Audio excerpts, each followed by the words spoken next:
Halo teman-teman semua, perkenalkan kami dari kelompok 1 yang beranggotakan Hesti Septiani, Puput Pradina, dan Rifki Abimanyu.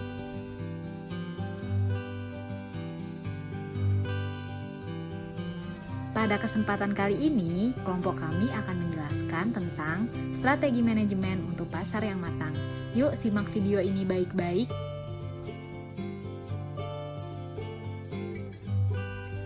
Sebelum kita membahas tentang strategi manajemen untuk pasar yang matang, yuk kita pahami dulu apa sih yang dimaksud dengan manajemen pemasaran dan manajemen pemasaran strategis.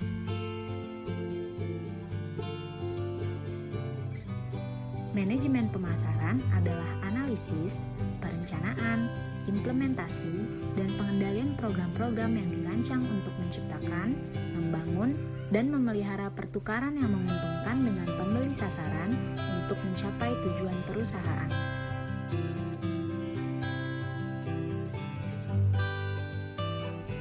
Sedangkan manajemen pemasaran strategis yaitu menerapkan sebuah ide untuk masalah bisnis umum, seperti meningkatkan keuntungan dan pendapatan penjualan, mengembangkan produk baru, memperluas lini produk, dan mengelola portofolio produk.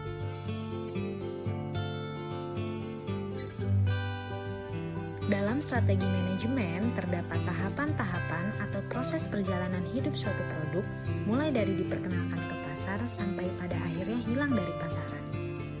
Tahapan tersebut biasa disebut dengan life cycle produk atau siklus hidup produk yang meliputi tahap pengembangan produk, tahap pengenalan, tahap pertumbuhan, tahap kedewasaan atau kematangan, dan tahap penurunan.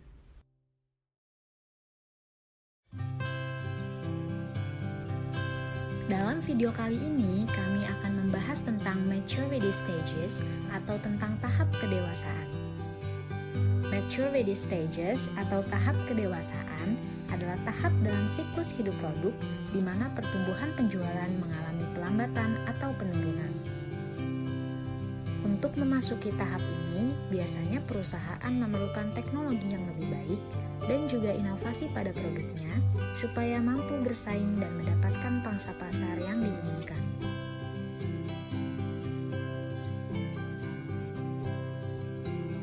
Selama tahap pendewasaan atau kematangan, biasanya perusahaan memiliki 4 tujuan yang dapat dikejar. 4 tujuan tersebut yaitu 1. Hasilkan arus kas. Perusahaan diharuskan menghasilkan arus kas yang positif untuk memulihkan awal investasi dan menghasilkan kas berlebih untuk tumbuh dan mengembangkan produk baru. 2. Memegang pangsa pasar. Memegang pangsa pasar atau mendominasi. Artinya, jika perusahaan tidak mampu mendominasi, perusahaan harus memikirkan dan memutuskan apakah mereka memiliki peluang untuk meningkatkan posisi. Jika tidak, perusahaan lebih baik mempertimbangkan untuk keluar dari pasar. 3. Mencuri pangsa pasar. Kunci dari mencuri pangsa pasar yaitu menciptakan insentif yang mendorong peraihan merek, meskipun hanya untuk sementara, karena keuntungan kecil dari pangsa pasar dapat menyebabkan peningkatan keuntungan yang besar. 4. Meningkatkan pangsa pelanggan. Pangsa pelanggan mengacu pada persentase masing-masing kebutuhan pelanggan di area tertentu yang dipenuhi oleh perusahaan. Strategi ini cukup umum dalam layanan keuangan. Banyak lantai grosir besar yang meningkatkan pangsa pelanggan dengan menambahkan fitur mulai dari makanan siap saji hingga layanan dry cleaning.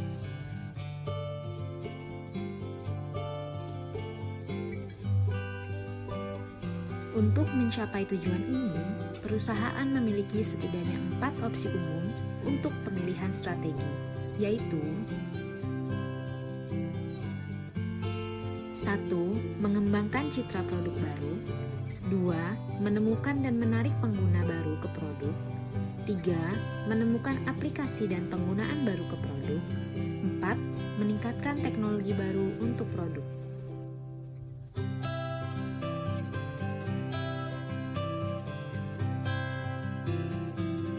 Dalam pasar yang matang terdapat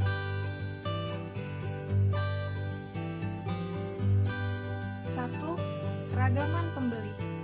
pasar produk didefinisikan secara jelas yang menunjukkan preferensi pembeli dan struktur persaingan. Perusahaan disarankan untuk memindai lingkungan eksternal untuk mendapatkan peluang baru dalam selera atau daya tarik yang sedang ditunjukkan oleh pembeli. 2. Struktur pasar produk. Struktur pasar produk yang matang terdiri dari beberapa perusahaan yang mendominasi dan beberapa perusahaan lain yang mengejar strategi selektivitas pasar. 3. Kapabilitas dan sumber daya. Tergantung pada posisi perusahaan, tujuan manajemen dapat berupa pengurangan biaya, penargetan selektif, atau diferensiasi produk. Kinerja yang buruk dapat menyebabkan restrukturisasi dalam perusahaan untuk mencoba meningkatkan kinerja keuangan. Jika perbaikan tidak mungkin dilakukan, keputusannya mungkin keluar dari bisnis. 4. Penargetan. Penargetan dapat diubah mengikuti perubahan prioritas dalam target pasar. Penempatan posisi dalam pasar yang ditargetkan dapat disesuaikan untuk meningkatkan kepuasan pelanggan dan kinerja operasi.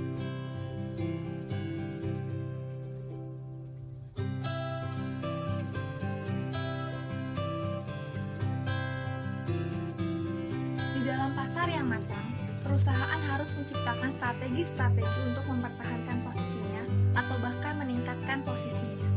Pada titik tertentu, pertumbuhan penjualan produk akan melambat dan menyebabkan persaingan yang lebih besar.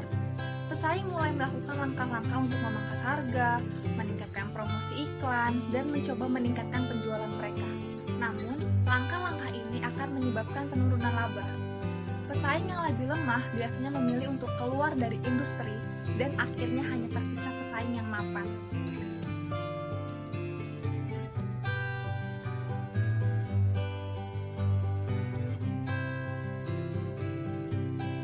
Strategi dalam pasar yang matang.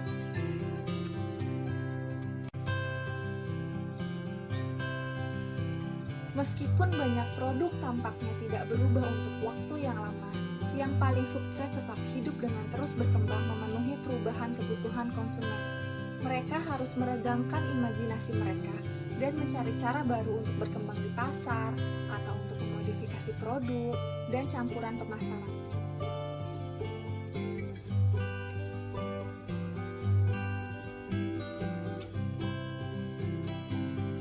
1. Pengembangan pasar.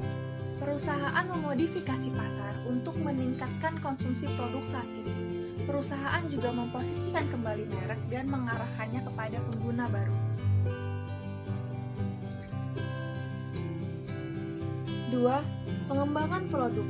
Perusahaan mencoba memodifikasi produk dengan mengubah karakteristik seperti kualitas atau fitur. Ini dilakukan guna menarik pelanggan baru dan untuk meningkatkan penjualan ataupun pembeli. 3. Inovasi pemasaran. Perusahaan dapat mencoba memodifikasi campuran pemasaran untuk meningkatkan penjualan dengan mengubah satu atau lebih elemen pemasaran campuran. Contohnya, pemotongan harga menarik untuk pengguna baru. Perusahaan juga dapat meluncurkan kampanye iklan yang lebih baik atau menggunakan promosi penjualan yang agresif.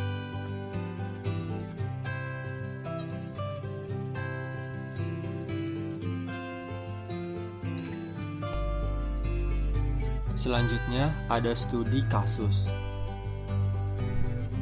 Levi Strauss mengalami penjualan besar dan penurunan laba setelah pertengahan tahun 1990-an. Pendapatan turun dari $7 miliar pada tahun 1996 menjadi $4 miliar pada fiskal 2003. Selama bertahun-tahun, merek Levi menargetkan pasar harga menengah dan kualitas, menghindari penjual diskon seperti Walmart, Target, dan Kohl's. Manajemen juga gagal mengenali signifikansi tersebut dalam perubahan di high fashion denim. Levi memiliki inisiatif untuk merubah haluan yang cukup mengejutkan dengan memperluas cakupan pasar jeans untuk menargetkan pembeli yang sadar harga dan mode. Merek Levi Signature baru tersedia di Walmart, Target, dan penjual diskon lainnya. premium red tab yang lebih mahal ditargetkan untuk pelanggan retailer skala besar seperti Nordstrom dan Neiman Marcus. Levi's mencoba menarik berbagai target pasar dengan variasi yang baru, tetapi berakhir buruk pada merek jeansnya. Resiko dalam inisiatif ini berdampak pada kerusakan merek, dan ini mungkin tidak berdampak besar pada penjualan dan keuntungan Levi's. Kegagalan Levi Strauss untuk bertahan pada perubahan di pasar jeans menggambarkan bagaimana sulitnya tantangan untuk bersaing di pasar dewasa yang sangat kompetitif. Menyadari keseriusan dari masalah tersebut, manajemen menyewa perusahaan konsultan perubahan haluan pada akhir tahun 2003.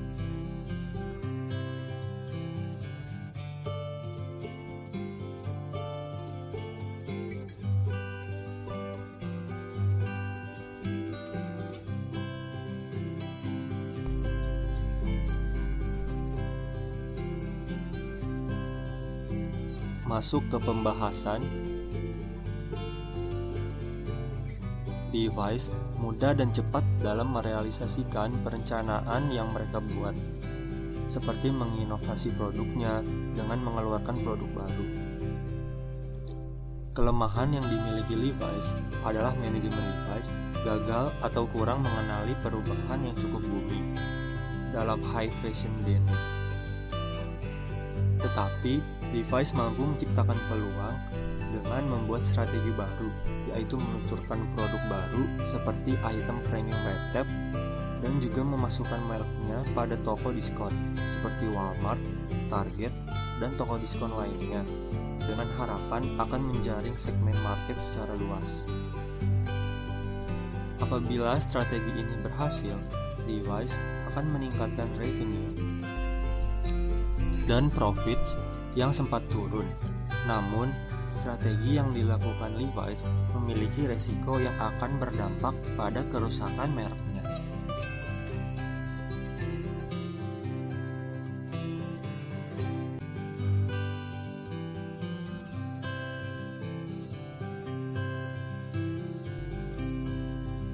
Solusi yang harus dilakukan oleh Levi's berdasarkan matriks SWOT.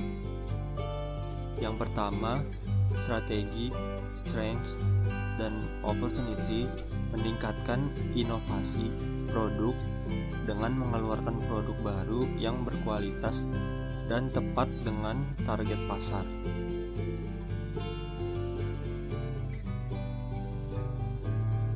Yang kedua, strategi weakness dan opportunity, yaitu meningkatkan kemampuan dalam melihat perubahan-perubahan tren yang terjadi dalam pasar, khususnya high fashion denim.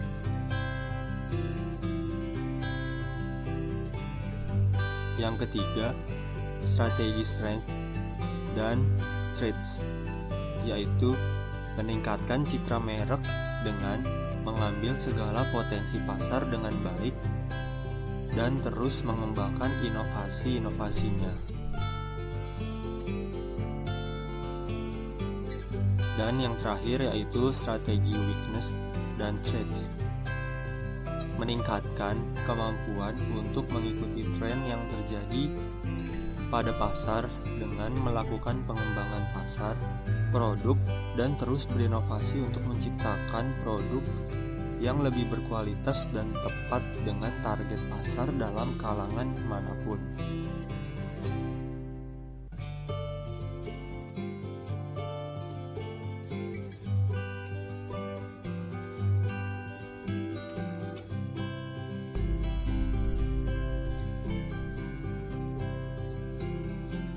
Demikianlah beberapa hal yang bisa kami sampaikan pada materi ke-6, yaitu strategi manajemen untuk pasar yang matang. Sebelumnya, kami mohon maaf apabila di dalam penyampaian tadi ada kekurangan atau salah-salah kata.